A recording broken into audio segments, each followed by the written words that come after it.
आज की हमारी कथा है माता सीता ने दशरथ जी का पिंडदान क्यों किया और किन 5 को इस वजह से श्राप दिया। हमारे शास्त्रों में पिंडदान का बहुत अधिक महत्व बताया जाता है। लोग पितृपक्ष के दौरान पिंडदान करने गया जी में और अनेक दूसरी जगहों पर जाते हैं। ऐसा माना जाता है कि मरे हुए व्यक्ति का पिंडदान करने से उसकी आत्मा को शांति मिलती है और हमें भी पूर्वजों का पिंडदान जरूर करना चाहिए। वाल्मीकि रामायण में माता सीता ने दशरथ जी का पिंडदान दिया, जिससे राजा दशरथ की आत्मा को मोक्ष प्राप्त हो। वनवास के दौरान भगवान राम, लक्ष्मण और माता सीता पितृपक्ष के वक्त श्राद्ध करने के लिए गया धाम पहुंचे। वहां ब्राह्मण द्वारा बताए श्राद्ध कर्म के लिए आवश्यक सामग्री जुटाने हेतु श्री राम और लक्ष्मण नगर की ओर चले गए। ब्राह्मण देव ने माता सीता से आग्रह किया कि पिंडदान का समय निकलता जा रहा है। यह सुनकर सीता जी की चिंता बढ़ गई, क्योंकि श्री राम और लक्ष्मण अभी नहीं लौटे थे। इसी उपरांत दशरथ जी की आत्मा ने उन्हें आभास कराया कि पिंडदान का वक्त बीता जा रहा है। यह जानकर माता सीता बड़ी परेशान हो गईं। तब माता सीता ने समय के महत्व को समझते हुए यह निर्णय लिया कि वे स्वयं अपने ससुर राजा दशरथ का पिंडदान करेंगी। उन्होंने फल्गु नदी के साथ वहां उपस्थित वट वृक्ष, कौआ, तुलसी, ब्राह्मण और गाय को साक्षी मानकर स्वर्गीय राजा दशरथ का पिंडदान किया। इस क्रिया के बाद जैसे ही उन्होंने हाथ जोड़कर प्रार्थना की, तो राजा दशरथ ने माता सीता का पिंडदान स्वीकार किया।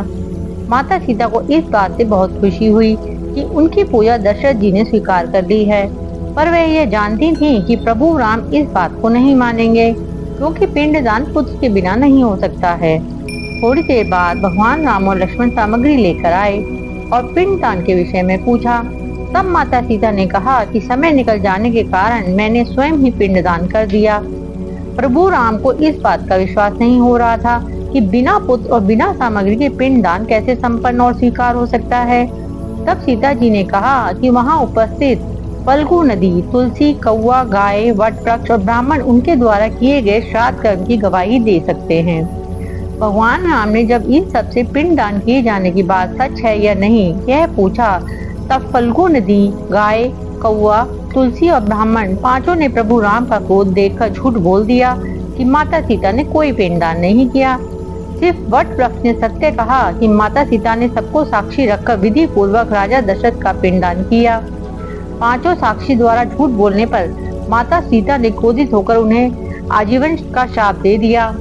फल्गु को कहा कि वे केवल नाम की नदी रह जाएगी, उसमें पानी नहीं रहेगा, इसलिए गया में फल्गु नदी सूखी है। तुलसी को श्राप दिया कि वे गया की मिट्टी में कभी नहीं फलेगी, और गाय को श्राप दिया कि उनके सिर्फ पिछले हिस्से की पूजा होगी और पूजने होते हुए भी गाय झूठन खाएगी। ब्राह्मण को कहा कि वे कभी संतुष्ट नहीं होंगे और दरिद्रता पूर्वक जीवन जिएंगे।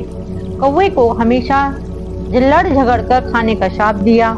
वहीं सच बोलने पर माता सीता ने वट वृक्ष को आशीर्वाद दिया कि इसे लंबी आयु प्राप्त होगी और वो दूसरों को छाया प्रदान करेगा तथा पतिव्रता स्त्री उनका स्मरण करके अपने पति की दीर्घायु की कामना करेंगी। बोलो सीता मैया की जय।